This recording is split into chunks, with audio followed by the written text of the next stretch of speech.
Hello YouTube. I got a little two-part video. First one's about the 9/11 conspiracy theory guys. Come on. The second part's about money.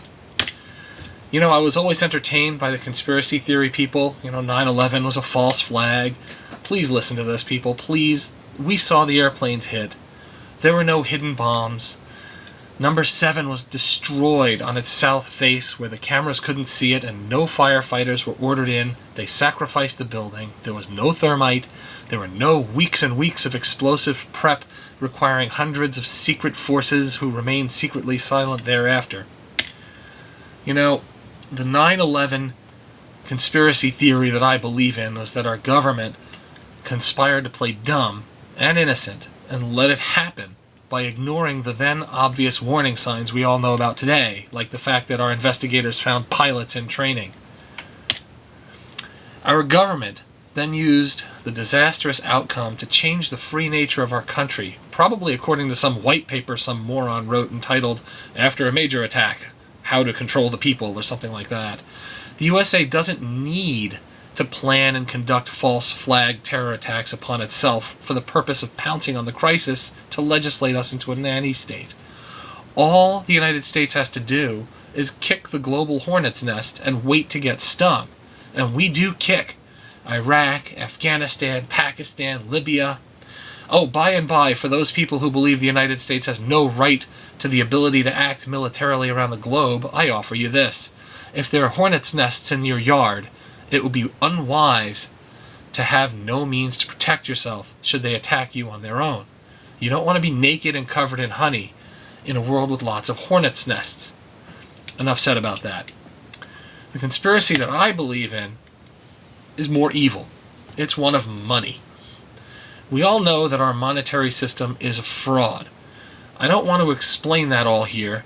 If you watch the YouTube cartoon Money as Debt, or The Goldsmith's Tale, you can check those out. They explain the origins of our fiat reserve-based system of money creation better than I ever could. Essentially, it's a system that turns us all into debt slaves. Now, whether you believe the USA should be powerful and preeminent or not, we have to all acknowledge a great transition from a strong nation to a weak nation is happening. We moved from a creditor nation to a giant debtor. And we moved to a giant debtor quickly, and we are an ungrateful debtor at that. Our Treasury Secretary has appeared repeatedly in the news blaming Republicans for interfering with the quote-unquote normal process of raising the debt ceiling. Geithner repeatedly says we risk, quote, harming the full faith and credit of the United States, and uses terms like default on its obligations fairly often lately. Besides the obvious party political blame game bickering, he is a liar.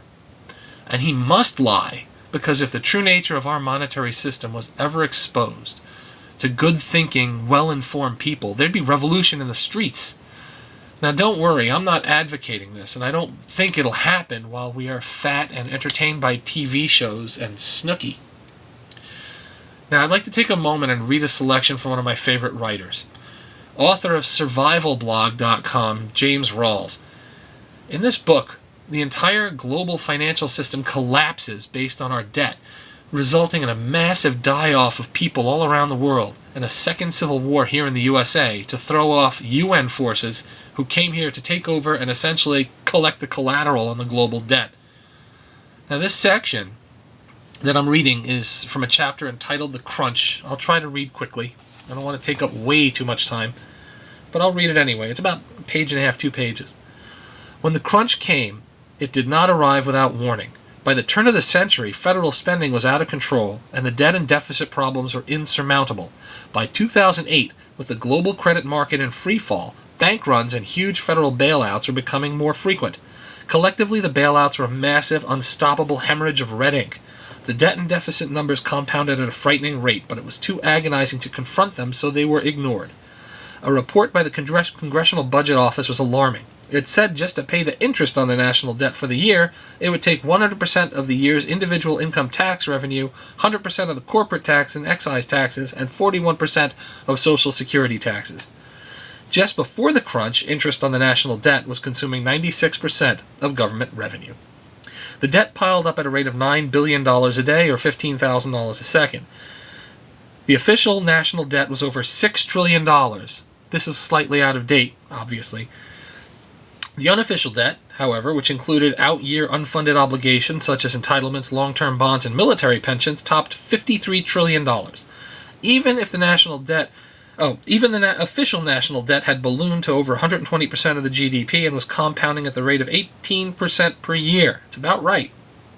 The federal government was borrowing 193% of revenue for the year. The president was nearing the end of his term in office. The stagnant economy, rising interest rates, and creeping inflation troubled the president. Publicly, he beamed about having beat the deficit. Privately, he admitted that the low deficit figures came from moving increasingly large portions of the federal funding off budget. But behind the accounting smoke and mirrors game, the real deficit was growing. Government spending at all levels equated to 45% of GDP. In July, the recently appointed chairman of the Federal Reserve, that'd be Geithner, had a private meeting with the president. The chairman pointed out the fact that even if Congress could balance the budget, the national debt would still grow inexorably due to compounding interest. The president didn't let trifles like ledger sheets and statistics get in the way. The economy was on a roll. Stock market was at an all-time high. It was business as usual for the administration. Instead of reducing the growth in government spending, he launched an immoderate bank lending stimulus package, corporate bailouts, mortgage-backed securities bailouts, and other extravagant round of pet infrastructure programs in inner-city areas as well as Iraq and Afghanistan. Here's where it gets really interesting, and here's where Mr. Rawls seems to be a real seer, a prophet, a prognosticator, if you will. In Europe, international bankers began to vocally express their doubts that the U.S. government could continue to make its interest payments on the burgeoning debt. In mid-August, the chairman of the Deutsche Bundesbank made some off-the-record comments to a reporter from The Economist magazine. Within hours, his words flashed around the world via the internet. A full-scale default on U.S. Treasuries appears imminent. He had spoken the dreaded D word. His choice of the word imminent in conjunction with the word default caused the value of the dollar to plummet on the international currency exchanges the next day. T-bill sales crashed simultaneously, starting with the Japanese. Foreign central banks and the international monetary authorities began to dump their trillions of U.S. dollars in treasuries. None of them wanted the now risky T-bills or U.S. bonds. Within days, long-term U.S. Treasury paper was selling 20 cents on the dollar. And the rest of this section on the crash describes what happens to markets and people in such conditions. I'm not going to continue to read it, but you can get a copy of this book. It's a great read. It's a lot of fun. It talks about a great story. And you know what? You could learn a lot of preparation techniques. I don't believe that the world is going to go to pot in such an extreme way, or at least I'm hopeful that it doesn't. But I believe something along the lines of that default is imminent. I mean, we've got Geithner in the news using the word default.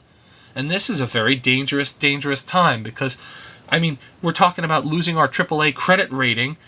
You know, I find it odd that our Japanese friends have a lower credit rating than us, given the fact that before they default on their obligations, they get about $1 trillion of our money to pay.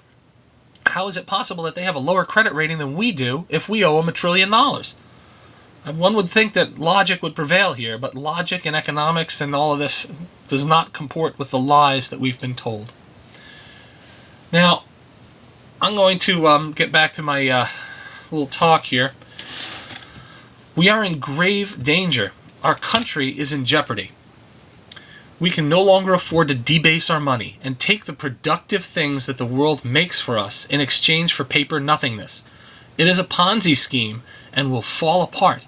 In order to stop it, we need to stop our entire entitlement system, abolish central banks, move to sound money like gold and silver-backed currency, and that is all very unlikely. Now, Russia fell apart over a 2-week period back in the early 90s because the value of the ruble plummeted. One of the reasons that the value of the ruble plummeted is the fact that at the time they were a closed communist society. There were only 1 or 2 news outlets, and nobody really knew what was going on with their money until it was too late and it was discovered, and everybody lost confidence at the same time. We, on the other hand, have many, many, many news outlets, and there's a lot of information. A lot of it's misleading, but it kind of lets the steam out of the boiler before it explodes. Nonetheless, once the steam leaves the boiler, the piston stops moving and the engine of our economy stops. So if it's a slow slide of the dollar, it's a disaster. If the dollar implodes, it's a disaster.